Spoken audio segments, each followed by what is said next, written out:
All right, welcome to another session of DGX LLM Compare. And today we're going to be talking about Nemotron 3 Nano, and this is the 4 billion parameter model. But I'm going to show you guys what a ragged and fine-tuned Nemotron 3 looks like. We actually fine-tuned this specific model for a client, and I have their permission to show this demo. Yeah, it's a fine-tuned and RAG implemented model.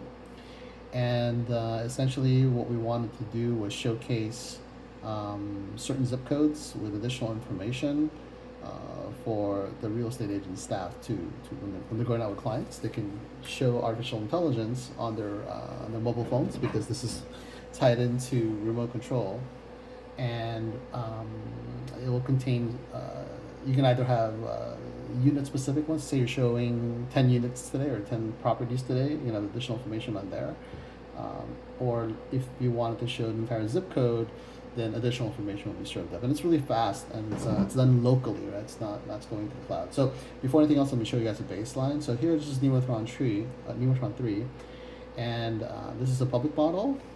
This is hosted on the cloud. I type in, tell me all about zip code 90210. Gives you all that data. It's really fast because it's hosted on the cloud. This is Beverly Hills, and then I'm gonna ask it some interesting data. I'm saying, tell me all about zip code 67676. Now this zip code does not exist, so the expectation is that it will tell me that it doesn't exist unless it hallucinates. Wow, interestingly enough, it actually says the zip code does exist in Kansas. See, it's hallucinating because zip code 67676 actually does not exist. Let's go to Gemini. So, does zip code 67676 exist? No, 67676 does not exist. So Nemotron was actually hallucinating over here. Okay, so that's not a good thing. Now, here's what we did. So for the client, we did some fine tuning and tell me all about zip code 90250. Sorry, 9210. So kind of see what Beverly Hills looks like. And it's a thinking model. I wanted to show the client during the demo that, hey, this is actually how it's generating the information to be served up. So during a pre-fill, when it's trying to analyze the data, this is what a thinking model does. It's thinking about what it's going to serve in terms of data. It's telling you which files it's looking at, and then before decode, you get to see what the thought process was, right? And so we have all that information for 90210. By the way, the token speed is kind of slow, but the client actually really liked that. They wanted it so that it looks like it's being generated on the fly, and it is. And if it was too fast, it didn't look real. So they really wanted it, so it's slow. Now, check this out. What we did was we implemented a drag, and we actually put information in for zip code 67676. And we added in a series of units. It's a billionaire zip code, so they're actually very expensive houses there. So tell me all about a zip code 67676. And again, this is hosted locally. It's not going to the cloud at all. And it says, oh, cool, look at that. I found a synthetic file, 67676 for RAG. And it contains this information. So this is the one we custom put in there. It says, I now have the information from the file. And it's just a unit, a mansion sitting on 1 Grand Estate Way. And it is 10 bedrooms, 10 baths. And then single residential property, it's worth $100 million. And again, it's still thinking about it, but based on a property, it contains all of this information. And again, all of this is synthetic. And so in the end, it's serving it up. And what I wanted to show here is that rather than risk any kind of hallucination, we pre-fill and pre-populate the data ahead of time. There's no changes when agents are going around and showcasing properties to clients. Just a quick technical kind of detail for those who are interested. Let me show you guys what the file structure looks like. We actually did not go through, we typically work with a vector model, vector database, but in this specific case, because it's customizable data, easily editable, we just went to flat files. So this is our Python code that we had with the client, and here it is, part of RAG. And let me move this over here so we can see the folders a little bit better.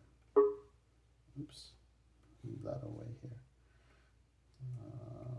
Oh my gosh, where'd that go?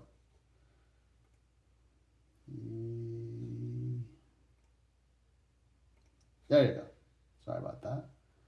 Move it over here so you can see it better. And here's the corpus. See, it's very manageable, 30 megs.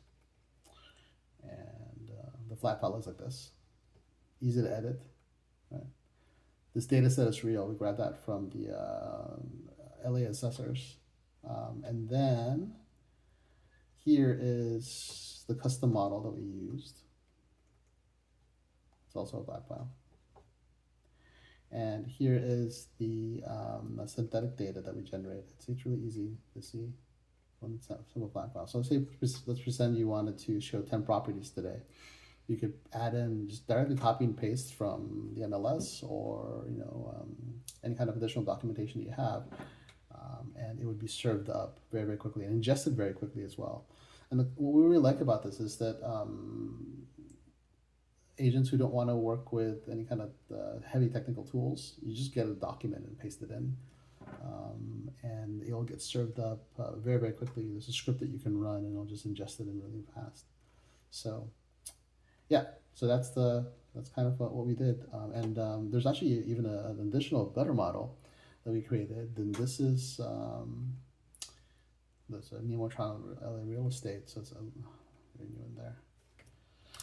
Tell me about zip code 606. And this one right here is it's working with additional data that's specific to tailored clients, and this is a different data set than the master one. It's custom fit for the parameters that our client wanted to put in there, and it serves it up at the same amount of tokens per second, but there's additional information there.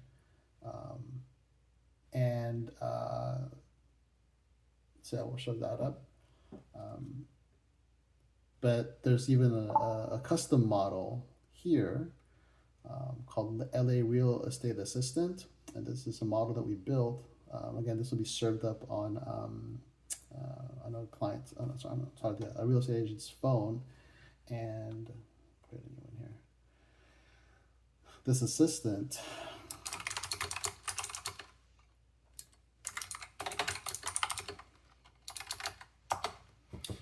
is prefetched ahead of time. It's actually part of, it's being served with, the model's being served by Open Web UI. And so Open Web UI has functionality where you can do RAG implemented as part of cache. So right here, it's actually serving it up from cache.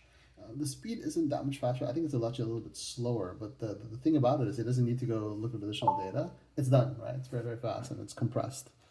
So yeah, anyways, that's a quick demo of what a fine-tuned model, fine-tuned by DGX, and RAG also, and RAG implemented, looks like on Open Web UI. Thank you.